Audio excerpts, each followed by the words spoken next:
Um milionário doente. Uma jovem desconhecida. Um amor impossível. Um bebê inesperado. E um último pedido, que mudaria tudo.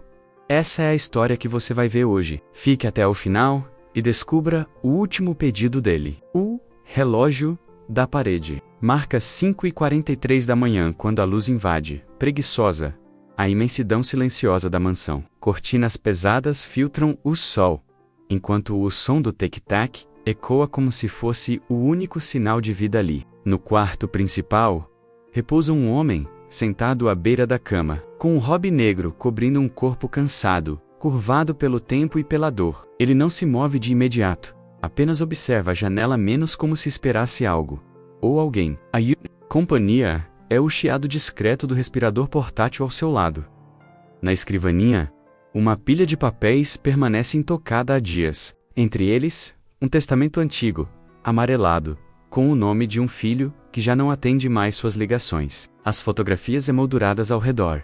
Uma mulher sorrindo, um menino pequeno na praia, não despertam mais ternura. Apenas lembrança, seca. O homem não toca nelas. Fica ali, parado, como se aquela manhã fosse igual a todas as outras. Vazia.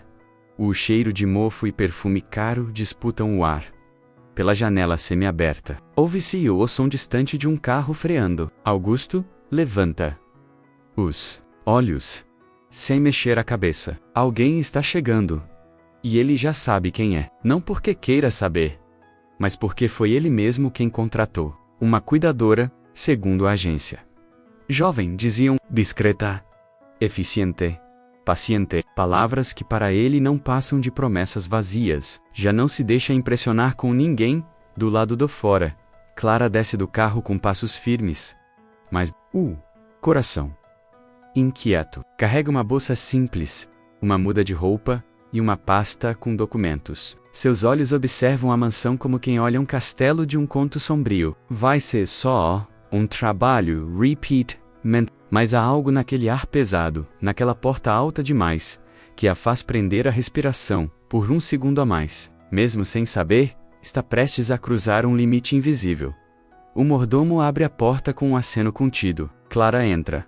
E o impacto do silêncio é quase físico. Nenhuma voz, nenhum som de televisão. Apenas o eco de seus próprios passos no mármore polido. O tempo parece ter parado ali dentro. Ela caminha até o fim do corredor, onde uma porta entreaberta exala um cheiro agridoce de medicamentos e lavanda. Tiga. Augusto está ali, como um rei cansado em seu trono quebrado, encarando a nova presença com olhos fundos e secos. E naquele primeiro olhar, não houve encanto, não houve sorriso. Houve apenas o reconhecimento silencioso de duas vidas, que por caminhos tortos, foram jogadas no mesmo cômodo. Ela, cheia de perguntas, que ainda não ousou fazer. Ele, tomado pela descrença de que alguém ainda pudesse surpreendê-lo. E mesmo sem saber, ambos estavam no exato ponto onde o fim e o começo se esbarram. Onde a história de fato começa. A primeira manhã dos dois juntos passa em silêncio, quebrado apenas pelos sons mecânicos do cuidado.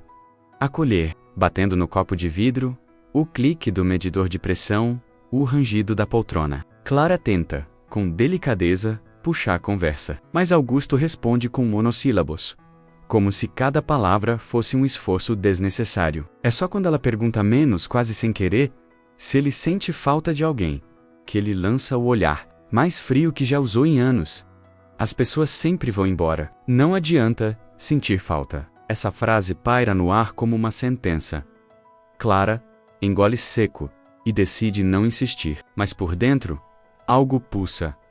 O que será que esse homem perdeu? Para acreditar nisso com tanta certeza, a resposta não virá tão cedo. Mas a pergunta já plantou sua raiz. E é essa semente que vai crescer ao longo dos dias. Não apenas nela, mas também nele. Porque, ainda que calado, Augusto sentiu o peso da própria fala. Sentiu que naquele ambiente estéril e programado, havia finalmente alguém que o escutava. Mais tarde, enquanto Clara organiza os remédios sobre a mesa, nota um porta-retratos virado de costas. Curiosa, pensa em olhar, mas algo no ambiente diz para não tocar. Ao invés disso, ajeita tudo ao redor, com uma delicadeza quase ritualística. Na porta, antes de sair do quarto, ela diz: às vezes, o que parece o fim só é o começo disfarçado. Ele não responde, mas levanta os olhos. Pela primeira vez, há um fiapo de expressão ali, uma sombra de dúvida. Talvez, essa simples troca menos uma pergunta sem resposta. Uma frase sem contexto. Define o que virá adiante. O tema da história foi lançado, ainda que nenhum dos dois saiba disso. É possível recomeçar mesmo quando tudo parece já ter acabado? Essa pergunta vai se infiltrar nos pequenos gestos, nos silêncios carregados e nas escolhas que eles ainda nem imaginam precisar fazer. A jornada começou com o corpo adoecido de Augusto, mas será o coração dos dois que enfrentará a maior transformação. Enquanto ela prepara um chá na cozinha, o mordomo se aproxima. Discreto. Não se assuste, senhorita. Ele é assim? Com todo mundo. Clara sorri de canto, mas responde sem hesitar. Comigo, ele vai ser diferente. É uma frase dita mais por esperança do que por convicção. Ainda assim, são palavras que ficarão na memória. Augusto, mesmo no andar de cima, ouve a frase ecoar menos como se a casa inteira estivesse cansada do silêncio. E assim, com uma frase ácida de um e uma promessa sussurrada da outra, os dois personagens selam, sem saber, o início de algo que mudará suas vidas, para sempre. Ainda não há amor, nem sequer simpatia, mas há faíscas. E onde há faísca, há possibilidade de ou, talvez, de renascimento. Nos primeiros dias, Clara percebe que sua rotina será marcada não por tarefas difíceis, mas por um muro invisível. O silêncio de Augusto. Ele tem horários rígidos, hábitos inquebráveis e uma resistência quase infantil a qualquer tipo de carinho. Não gosta de ser tocado, ignora perguntas pessoais e responde com ironias sutis, sempre que Clara tenta quebrar o gelo. Ainda assim, ela continua menos, com paciência, com leveza, com aquele sorriso que não força nada, mas também não se apaga. Clara se instala em um pequeno quarto no andar inferior, ao lado da biblioteca. A mansão é linda, mas solitária, cheia de corredores que parecem guardar ecos do passado. O único som recorrente é o tic-tac do relógio principal, que sempre a faz lembrar que o tempo ali tem um peso diferente. Com o passar dos dias, ela passa a decorar detalhes.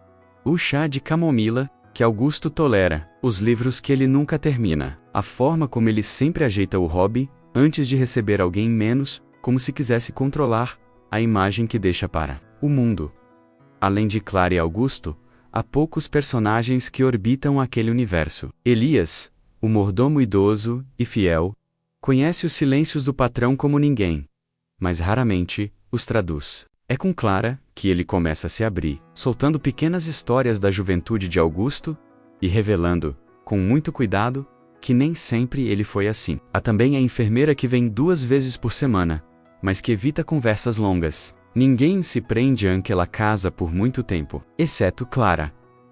Um dia, Clara encontra Augusto observando uma fotografia antiga. Sem querer invadir, ela comenta: seu filho? Ele fecha o porta-retratos de imediato e o guarda na gaveta, murmurando: ele morreu para mim. É a primeira vez que fala algo tão pessoal. Clara sente vontade de perguntar mais, mas respeita o silêncio que volta a preencher o ambiente. Mesmo com essa distância emocional, é claro, Augusto a observa mais do que deixa transparecer. No jardim, Clara encontra refúgio. Às vezes, colhe flores secas, só para tentar trazer cor à sala de estar. Outras vezes, leva o piano da biblioteca a sério e começa a arriscar algumas notas, mesmo sem saber tocar direito. Um dia, sem querer, ela encontra uma partitura antiga com a caligrafia de uma mulher, para você nunca esquecer de sentir. A frase mexe com ela, e embora não saiba de quem era, ela coloca a partitura no piano como lembrete. O tipo de lembrete que a história não deixa passar à toa, nesse mundo quieto e previsível. Clara é o elemento que não se encaixa. Ela ri sozinha, canta baixo na cozinha e dança um pouco enquanto limpa. E aos poucos, mesmo sem perceber, Augusto começa a esperar por esses sons. Eles não conversam muito, mas a presença dela começa a preencher os espaços vazios. entre um comprimido e outro. O mundo, que antes parecia uma antessala da morte, agora respira. Era uma terça-feira de céu nublado, quando Augusto acordou, com a respiração ofegante e os olhos marejados. A febre o deixara fraco, mas o orgulho ainda se mantinha firme, recusando ajuda. Elias não estava na casa naquele dia, e Clara foi quem subiu correndo ao ouvir o barulho abafado de uma queda. Encontrou o milionário caído ao lado da cama, com a testa suada e o olhar perdido. Ele tentou se levantar sozinho, mas o corpo já não obedecia. Não precisa provar nada para mim, ela disse, ajoelhando-se ao lado dele, com firmeza e ternura. Naquele momento, algo dentro dele cedeu. Não foi o corpo, esse já vinha falhando há tempos menos, mas o escudo emocional. Ele deixou que Clara o ajudasse a se erguer, a caminhar até a poltrona, a beber um gole d'água. Não reclamou. Não ironizou. Apenas olhou para ela com olhos baixos e disse: "Você devia ir embora, enquanto pode." Mas era tarde. Ela já tinha ficado. E, talvez sem admitir, ele já tinha começado a desejar que ela ficasse ainda mais.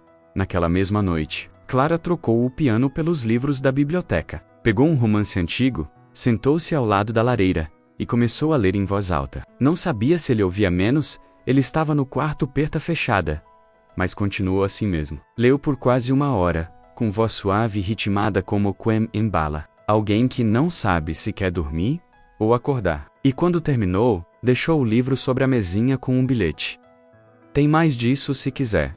No dia seguinte, quando entrou no quarto, encontrou o livro aberto na página seguinte. Sem dizer nada, ele apenas apontou para a poltrona. E Clara sentou.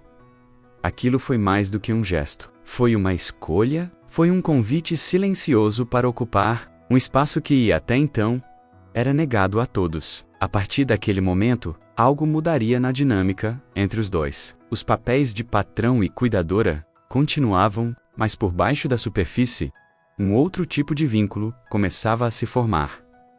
Esse foi o catalisador. Não foi uma grande reviravolta, uma revelação bombástica ou um beijo inesperado. Foi um gesto, um corpo fraco cedendo, uma alma orgulhosa. O momento exato em que Augusto deixou Clara entrar, não só no quarto, mas na sua rotina, no seu silêncio, no seu mundo. E ela, por sua vez, aceitou a tarefa com um coração aberto, mesmo sem saber o que aquilo significava de verdade. A casa já não era a mesma. Os sons mudaram. O tempo ficou menos pesado. Clara começou a deixar bilhetes com pequenas frases pela casa. Ele fingia não ligar, mas lia todos. E um deles, deixado dentro do livro de poesia menos, dizia: "Às vezes, o cuidado é a forma mais bonita de amor disfarçado." Ele não comentou nada, mas naquele dia, Augusto mandou o mordomo trazer camomila para 2 xícaras. Nos dias que seguiram o episódio da queda, Augusto passou a olhar para Clara com olhos menos opacos. Ainda mantinha o jeito seco, as respostas curtas, mas havia uma diferença sutil. Ele ouvia, prestava atenção no tom da voz dela, nas pausas entre uma palavra e outra, nos sorrisos que ela dava, mesmo quando ele não retribuía. E isso o incomodava mais do que gostaria, porque, pela primeira vez em anos, estava com medo de se apegar, e sabia que, se deixasse, seria inevitável. Clara, por outro lado, também sentia o chão mudar. Já não era apenas trabalho. Já não era escuridão. Era um sentimento que crescia disfarçado de rotina, camuflado nas xícaras de chá que ele passava a aceitar, nos livros que ela lia mesmo sem ele pedir, nos passeios curtos pelo jardim onde ele, enfim, começava a falar. Há pouco, ela via um homem ali, não só o paciente, mas ela se perguntava isso à noite, sozinha, no pequeno quarto, abraçada ao travesseiro como se fosse um escudo. Certa manhã, enquanto trocava os lençóis, Clara encontrou uma caixa de madeira embaixo da cama e estava trancada. Não mexeu, claro, mas, quando comentou por alto sobre guardar coisas importantes em lugares estranhos, Augusto a encarou com uma intensidade desconfortável. Há coisas que ninguém deveria abrir. A frase soou como aviso, ou talvez um pedido. Mas, o que será que ele guarda ali? E por quê? As dúvidas se multiplicavam. Clara começou a se perguntar se estava cruzando uma linha. Sentia-se viva perto dele, mas ao mesmo tempo, culpada. Será que ele sentia o mesmo? E se estivesse apenas se agarrando à única pessoa que sobrou? Não seria ela apenas um conforto passageiro? Um último carinho, antes do fim? Por outro lado, havia momentos em que ele a olhava como se estivesse vendo o mundo pela primeira vez, e isso a desarmava por completo. Augusto também travava suas próprias batalhas. Já se pegava, esperando ouvir os passos dela no corredor. Às vezes fingia estar dormindo, só para que ela o cobrisse com aquele cuidado silencioso. Começava a temer que sua maior dor não fosse a morte, mas o que deixaria de viver ao lado dela. Não seja tolo, dizia para si mesmo. Ela vai embora. To desviar. Mas esse pensamento já não era tão convincente quanto antes, no íntimo de ambos. O debate tomava forma. Seguir com o coração e correr o risco de sofrer mais, uma vez menos, ou manter o controle e proteger o que ainda restava. Os dois sabiam que estavam na beira de um abismo emocional, e ainda assim, ficavam, cada um tentando encontrar coragem na presença do outro. Como se, ali no meio do fim, uma nova história estivesse teimando em começar. Naquela manhã de céu limpo, Clara decidiu que não esperaria mais sinais. Pegou a partitura antiga com a dedicatória e, mesmo sem saber tocar direito, sentou-se ao piano da biblioteca. Seus dedos tremiam, mas ela tocou mesmo assim, nota por nota, errando, corrigindo, insistindo. Do andar de cima, Augusto ouvia. Primeiro, com estranheza, depois com uma emoção que o fez apertar os braços da poltrona. Aquela música, mal tocada, era a mesma que sua falecida esposa costumava tocar. Mas de algum modo, agora soava como nova. No fim da música, Clara deixou a tampa do piano aberta e a partitura bem à vista. Como Quem diz, sem palavras, estou aqui, e não vou embora. Mais tarde, ao entrar no quarto com o chá, encontrou Augusto segurando uma outra partitura. Ele não disse nada, apenas estendeu o papel e murmurou: essa é mais bonita. Tente essa amanhã. Era a primeira vez que ele propunha algo, que pedia, que queria. Naquela noite, Clara não dormiu. Ficou deitada olhando para o teto, o coração. Aquele gesto simples, quase banal, parecia mais íntimo do que um beijo. Era um convite para continuar, parar, insistir. E ela aceitou, sem hesitar. Aperte Dolly, não haveria mais dúvida. Ela estava envolvida. Não só com o trabalho, mas com ele, com aquele homem duro por fora e despedaçado por dentro. E mais ainda, ela começava a sentir que talvez ele estivesse se permitindo viver, de novo, por causa dela. Augusto, no quarto ao lado, também não dormia. Sentia o peito apertado, mas não de dor. Era um incômodo novo, quase bom. Lembranças antigas vinham à tona, menos da esposa, do filho, de uma época em que a casa era cheia de vozes. Ele havia enterrado tudo isso por anos. E agora, uma jovem, de voz suave e riso leve, estava escavando o que restou ali dentro. Mas, pela primeira vez em muito tempo, ele não queria fugir disso. No café da manhã seguinte, foi ele quem apareceu na cozinha. Sentou-se à mesa, sem convite. Clara quase derrubou a xícara, surpresa. Hoje tem pão de queijo? Ele perguntou, como se fosse a coisa mais normal do mundo. Ela riu, meio sem saber o que dizer. Ele riu também, menos tímido, mais sincero. E ali, naquele instante doméstico, algo foi selado entre eles. O jogo havia mudado. A partir daquele momento, a história deixava de ser sobre uma cuidadora e seu paciente. Agora, era sobre duas almas machucadas que decidiram, mesmo com medo, caminhar uma em direção à outra. E o que viria a seguir não seria fácil, mas seria real. Por quê?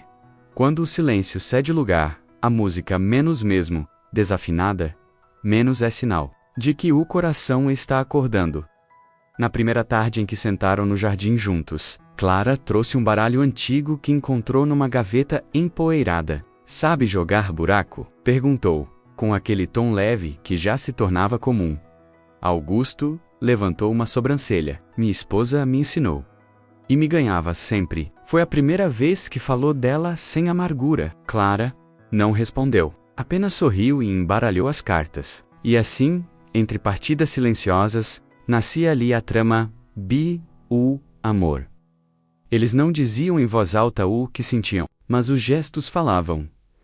Augusto agora esperava Clara para o chá das 5. Ela preparava suas refeições favoritas mesmo sem ele pedir. Os bilhetes dela tornavam-se mais frequentes, e de vez em quando, ele deixava respostas, uma troca silenciosa, quase infantil, mas carregada de significado. A linguagem deles era feita de sutilezas, como se um medo de nomear destruísse o encanto do que estavam construindo. Clara, em silêncio, lutava com seus próprios fantasmas. Sabia que se apaixonar por alguém prestes a morrer era como escrever uma carta sabendo que nunca teria resposta. E ainda assim, o sentimento crescia. Ela observava o jeito como ele escutava sua leitura, como suas mãos a procuravam com mais firmeza nos momentos de fraqueza, e começava a entender que não era apenas ela que estava cuidando dele. Ele também, à sua maneira, estava cuidando dela. Certa noite, enquanto recolhia as xícaras da sala, Augusto a chamou. Estava na poltrona, enrolado na manta, com o olhar perdido na lareira. Você acredita que o amor pode nascer mesmo quando a gente está morrendo? A pergunta pegou de surpresa. Por um segundo, hesitou, mas depois respondeu, firme. Acho que o amor nasce quando a gente para de fugir. Ele apenas assentiu, como quem confirma uma verdade que dói. Na manhã seguinte, ela encontrou um envelope sob o travesseiro. Dentro, uma carta escrita à mão, com letra trêmula. Não dizia muito, mas dizia tudo. Você me lembra o que é viver. Clara leu e releu por horas. Sabia que havia cruzado uma fronteira sem volta, e mesmo com um medo cravado no peito, não quis voltar atrás. Estava apaixonada por um homem doente, fechado, rabugento e absolutamente único. Aperte Dolly. A história de amor deles deixa de ser uma faísca e vira chama, ainda escondida, ainda tímida, mas presente em cada gesto, em cada palavra, em cada silêncio compartilhado. E como toda chama viva, ela começará a se espalhar, iluminando o que antes estava apagado, mas também prestes a confrontar os ventos que virão. Nos dias seguintes, a casa antes silenciosa passou a ter som de vida. Clara, agora mais à vontade, transformava as rotinas em pequenos rituais de alegria. Em vez de dar os remédios de forma fria, criava jogos de adivinhação com Augusto. Se acertar o nome do livro que vou ler hoje, não toma o xarope amargo. Ele fingia resmungar, mas no fundo, adorava o desafio. E acertava mais vezes do que admitia. O clima entre os dois se tornava leve, quase divertido, como se a doença tivesse tirado férias por um tempo. No jardim, Clara plantou um pequeno canteiro com ervas aromáticas. Chamou Augusto para dar palpites. Ele se arrastou até lá, com a ajuda da bengala, e, entre um passo e outro, reclamou do sol e do cheiro de terra. Mas, quando achou que ela não estava olhando, sorriu ao tocar a primeira muda de manjericão. Isso aqui vai morrer em uma semana, disse. E, toda semana, ela fazia questão de mostrar que não tinha morrido. Era o tipo de provocação que só duas pessoas íntimas poderiam trocar. As leituras noturnas viraram tradição. Clara passou a escolher contos com finais felizes, histórias sobre recomeços, encontros tardios, perdões possíveis. Augusto dizia que eram bobagens, mas nunca deixava de ouvir até o fim. Vez, ela escolheu uma história sobre um velho que reencontra um amor da juventude e muda sua vida inteira por ela. Quando terminou, ele ficou em silêncio por tanto tempo que ela achou que tinha dormido. Mas ele só disse: ainda bem que você chegou antes do fim. Eles também passaram a assistir filmes juntos. Às vezes, comiam pipoca no sofá, Clara, no chão, encostada nas pernas dele. Em uma dessas noites, ele estendeu a mão e tocou levemente os cabelos dela, sem dizer nada. Ela olhou para ele, sem sorrir nem recuar. E ali ficou. Era o tipo de carinho que não precisava de permissão. A relação deles já não precisava mais de palavras, só de presença. Em uma tarde chuvosa, Clara apareceu com um velho gravador, de fita cassete. Para gravar memórias suas, disse. Augusto zombou. Quem ia querer ouvir minha voz velha? Ela respondeu. Séria. Eu.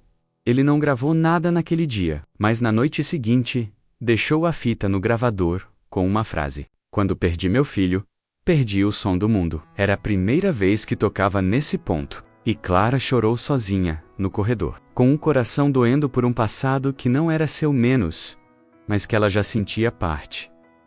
Esses dias foram o ponto alto da convivência. A doença não tinha sumido, mas estava, de certa forma, suspensa. Our temper não parava, mas parecia correr diferente ali dentro. Era como se a vida tivesse encontrado uma fresta naquela casa menos e, por algum milagre, decidisse entrar. Mas como todo fogo, mesmo o mais bonito, ele também pode ser soprado pelo vento. E esse vento se aproximava devagar, carregando o peso do que viria. Numa manhã de céu limpo e ar frio, Clara acordou com um mal-estar estranho. Pensou que fosse o jantar pesado da noite anterior, mas o enjoo persistiu por dias. "Não coma carne", comentou com ninguém menos, nem com Augusto, mas algo dentro dela já desconfiava. Comprou um teste de farmácia escondida, e na solidão do banheiro de mármore da mansão, o mundo pareceu parar quando leu o resultado. Positivo. Estava grávida. As mãos tremiam. O coração então disparou num ritmo novo, misturado entre medo e esperança. Sentou-se na beira da cama e chorou. Não era desespero. Era uma confusão de sentimentos que não cabia dentro dela. Pensava em Augusto, em tudo o que tinham construído sem nunca nomear. Pensava também no que isso significava. Um filho, uma nova vida, bem quando a outra se apagava, pouco a pouco. Ela passou aquele dia inteiro evitando o quarto dele. Precisava entender sozinha, antes de decidir o que fazer. E no fundo, temia que ele a afastasse, que julgasse, que não quisesse saber. Enquanto isso, Augusto notava sua ausência. Ela estava ali, claro menos cumprindo as tarefas, sorrindo com esforço, mas seu brilho tinha mudado. Ele percebia. Mesmo que fingisse não perceber, uma noite, enquanto Clara lia, ele interrompeu no meio do parágrafo. "Vai cá, Nael está bem?" Ela hesitou. Olhou para ele, os olhos brilhando, mas negou com a cabeça. "Só cansaço." Ele assentiu, mas não acreditou. E naquele silêncio, algo ficou pendurado no ar. Algo que os dois sabiam, mas ainda não estavam prontos para dizer. Dias depois, Clara subiu até o quarto com a intenção de contar.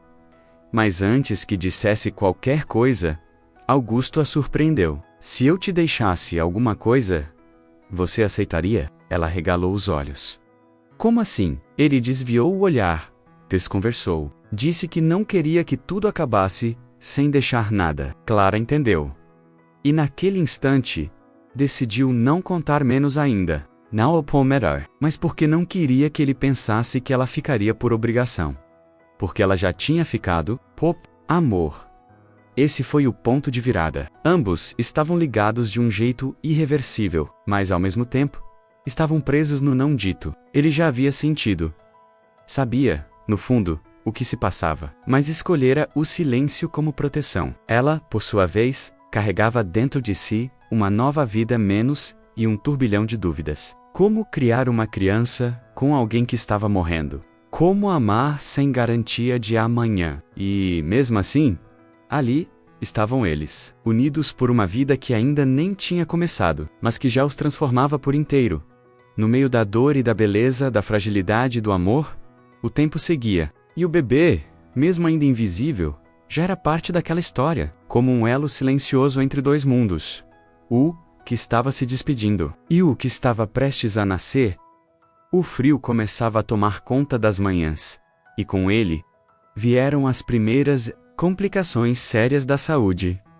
De Augusto, uma infecção silenciosa o deixou mais fraco do que nunca. A febre voltou, os calafrios também. Os médicos aumentaram a frequência das visitas, e o tom das conversas ficou mais técnico, mais direto. Quase cruel. Clara ouvia tudo, tentava manter a calma, mas o medo agora era constante. O fim, que antes parecia distante, já batia na porta, e ela ainda não tinha contado sobre a gravidez. Para piorar, um advogado da família apareceu sem aviso, convocado por Elias, para revisar alguns documentos esquecidos. Era um homem ríspido, de fala seca, que fez questão de lembrar Clara, menos com polidez forçada. menos que a casa, ainda era legalmente da família Ferraz. Clara não respondeu, mas sentiu que, pela primeira vez, estava sendo vista como uma ameaça, como alguém que não pertencia, como uma intrusa que ousava ocupar um espaço que, segundo eles, nunca seria dela. Augusto, cada vez mais debilitado, percebia tudo, mas não reagia com fúria.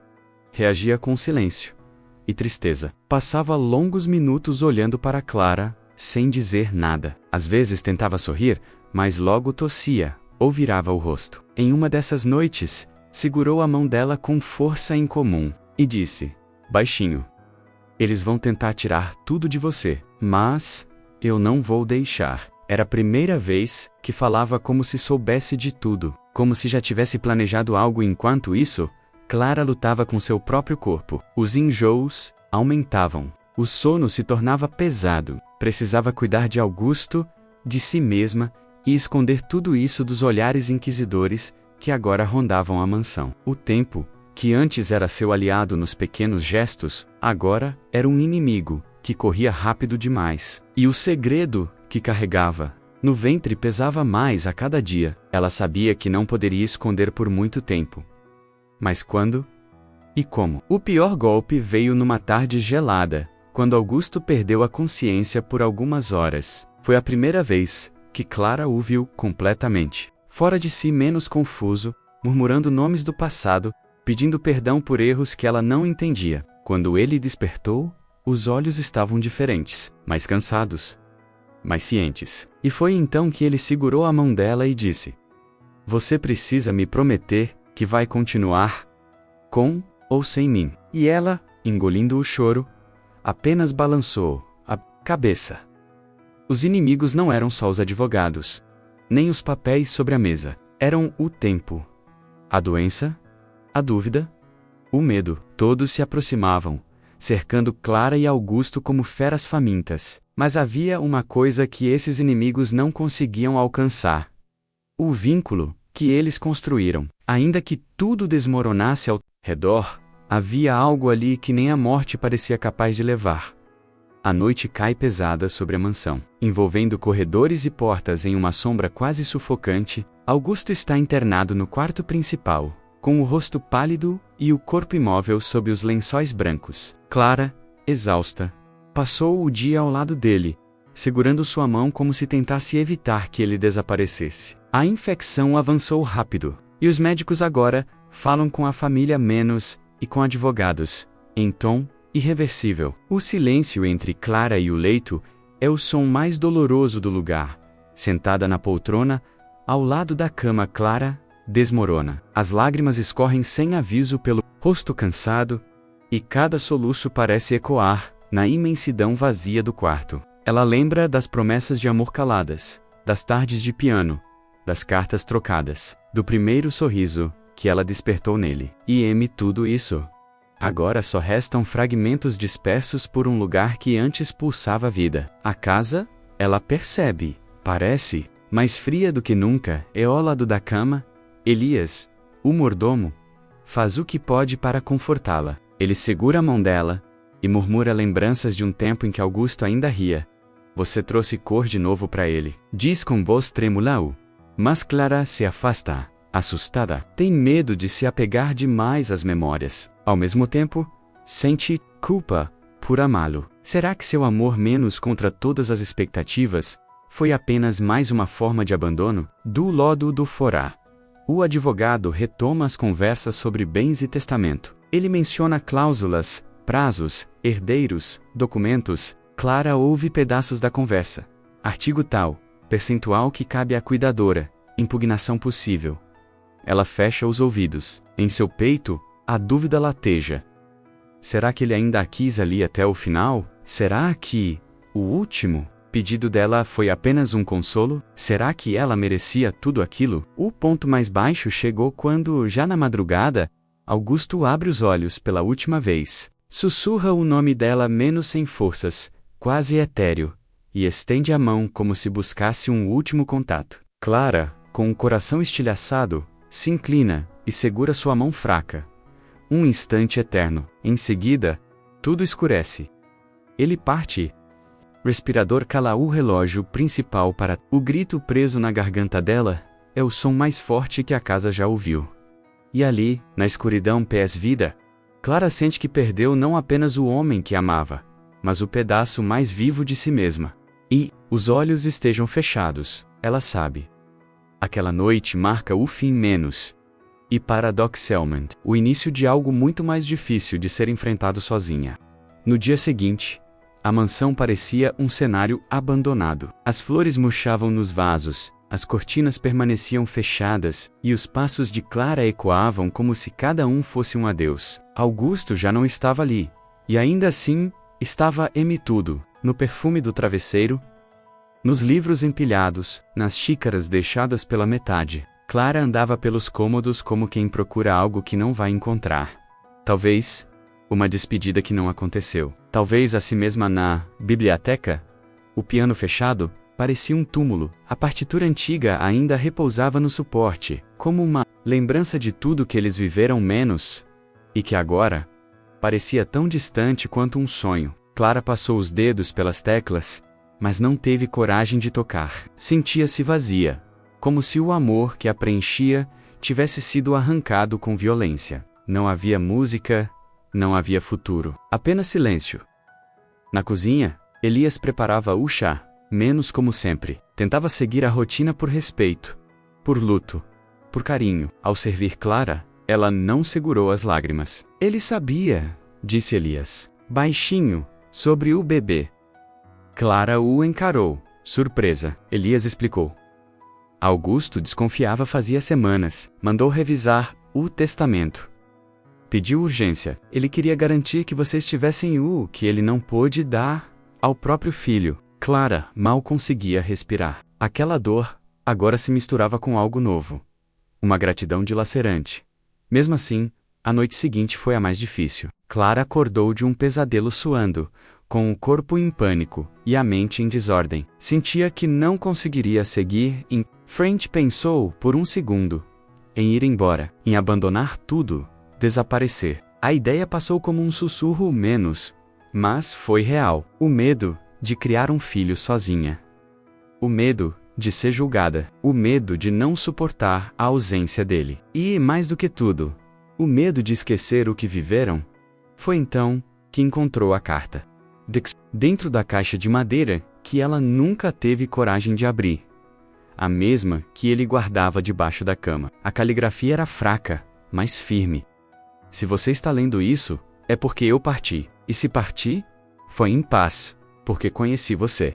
Clara leu cada linha, como quem segura as últimas cinzas de uma fogueira. Lá estava tudo o reconhecimento, o amor, o pedido de que ela continuasse, não por ele, mas por ela mesma. Com os olhos embaçados, Clara entendeu que o luto não apagava o amor, e que a escuridão que sentia era o reflexo da intensidade do que viveu. Na dor profunda, uma semente começava a brotar. Não era força ainda, não era coragem, mas era a primeira batida de um novo coração, o dela, menos decidindo, aos poucos voltar a viver. O sol da manhã invadiu o quarto devagar, iluminando o berço vazio encostado na parede. Clara estava sentada à mesa, com a carta de Augusto, aberta à sua frente, e a mão repousando sobre a barriga. A dor ainda estava ali, mas algo havia mudado. A carta não era apenas uma despedida. Era um impulso, um empurrão gentil que a fazia lembrar de quem ela era menos e do que ela podia ser, mesmo sem ele ao lado. Pela primeira vez em dias, ela sorriu. Fraco, mas sincero.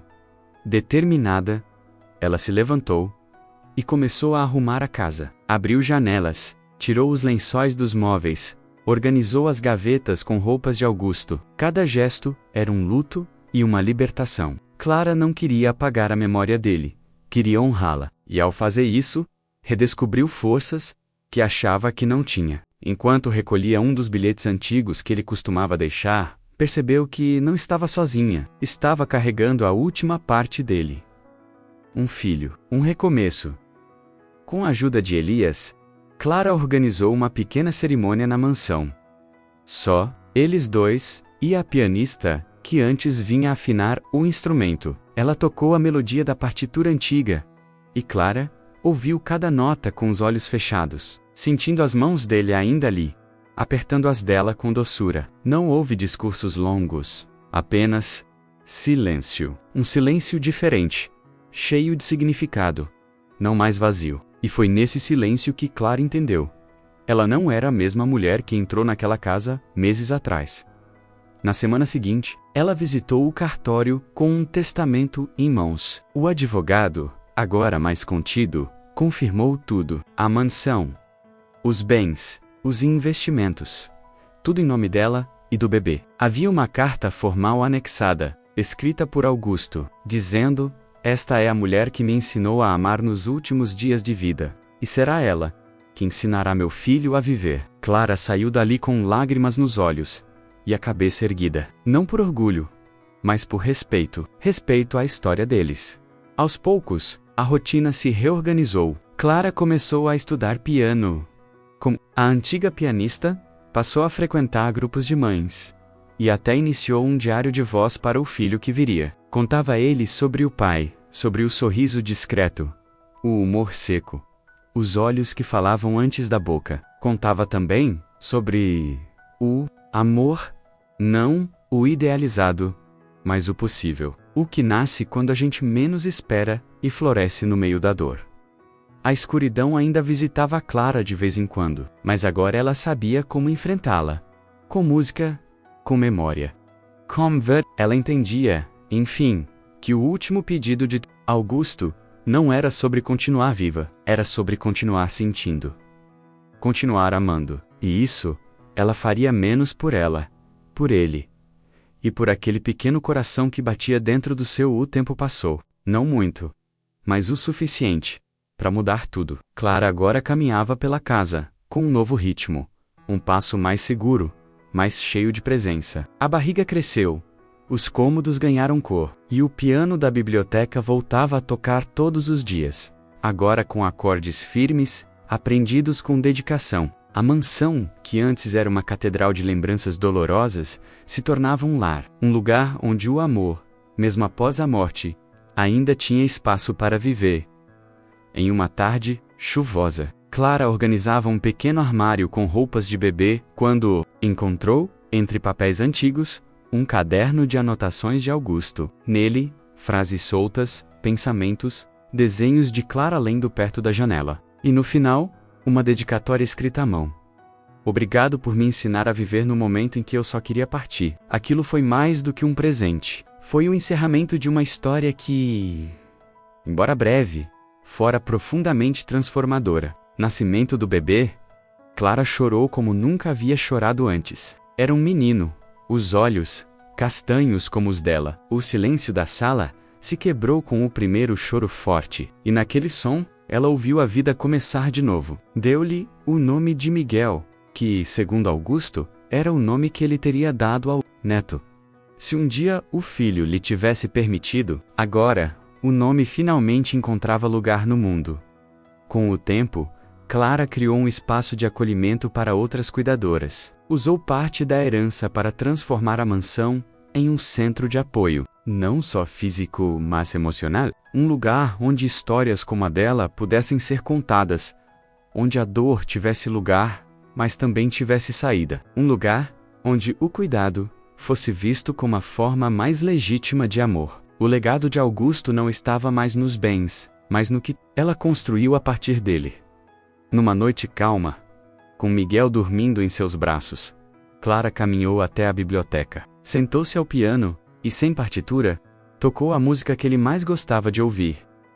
O som preencheu a casa inteira, e por um breve instante, ela sentiu, ou quis acreditar, que ele estava ali, ouvindo, sorrindo daquele jeito tímido, orgulhoso, silêncio, não como um fantasma, mas como memória viva, pulsando em cada detalhe. Ela sabia que nunca esqueceria o homem que conheceu à beira da morte, e que lhe deu a vida mais inesperada de todas. E com o filho nos braços, a casa iluminada, e o coração em paz, Clara entendeu. O amor verdadeiro não termina com o fim, ele apenas muda de forma. O dia amanhece calmo, e os primeiros raios de sol atravessam a janela da biblioteca. A câmera imaginária desliza lentamente pela casa, agora viva, vasos com flores frescas, brinquedos no canto da sala, ou som suave do passos apressados no andar de cima. Na parede principal, uma fotografia emoldurada de Augusto ao lado de Clara, menos os dois sentados no jardim. Ele com aquele sorriso raro, ela com os olhos fechados de tanto rir. Um instante eterno. No meio da sala, o pequeno Miguel engatinha, em direção ao piano. Com esforço, levanta-se e apoia as mãozinhas nas teclas. Um som agudo e desajeitado ecoa, mas ninguém o corrige. Clara, observando da porta, apenas sorri. Não há mais pressa nem dor imediata. A vida, simples, lenta, recomeçando. Que antes era símbolo de solidão, agora pulsa, como o coração de um lar que venceu o silêncio. Ela se aproxima, senta-se ao lado do filho e o ajuda a pressionar algumas notas. Os dois riem. Miguel bate as mãos com força, e a risada dele preenche a sala como se espantasse todos os fantasmas. Ao fundo, Elias, agora com cabelos ainda mais brancos, passa com uma bandeja de chá. Ele para por um segundo, observa a cena e balança a cabeça com um sorriso discreto. Ele também entende, tudo aquilo valeu a pena. Na estante, repousa o caderno de anotações de Augusto. A última página está marcada com uma fita azul. É a página em branco. E Clara ainda não escreveu a lei. Talvez porque aquela página não pertença ao passado, mas ao que ainda está por vir. A história deles não acabou, menos apenas mudou de forma, de tom, de protagonistas. Agora, o amor continua nas mãos pequenas que tocam as teclas, nas risadas que ecoam pela casa, na música que nunca mais parou de tocar. A imagem se fecha lentamente no retrato antigo de Augusto. Por um segundo, os olhos dele parecem mais vivos do que nunca, e a frase que um dia escreveu ecoa em voz suave. Obrigado por me ensinar a viver, no momento em que eu só queria partir. E assim, termina essa história. De um amor improvável, nascido, no fim, e que renasceu em forma de vida. Mas me conta, você acredita que o amor pode acontecer quando menos se espera?